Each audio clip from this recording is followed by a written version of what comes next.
Here's how we make our weather watchers. So in your bag, you should have your paper towel tubes, some stickers, some pom-poms, and then you'll also need some glue and some crayons. So first thing you can do is color on your weather watcher. So I'm gonna color some green polka dots. Make some green dots. And this is up to you and your child, however you wanna make this their own. Do some green dots.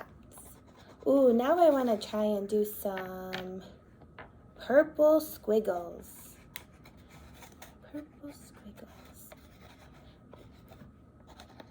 There's some purple squiggles.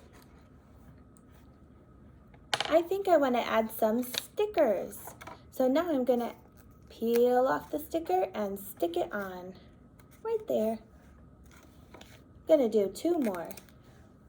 1 and 2. Now I have stickers. I want to add some pom-poms. So this is where you can add some glue onto your weather watchers, and then you stick your pom-pom onto it, just like that. I'm going to add 1 more over here, just like that. I think I'm all done. Here are my weather watchers.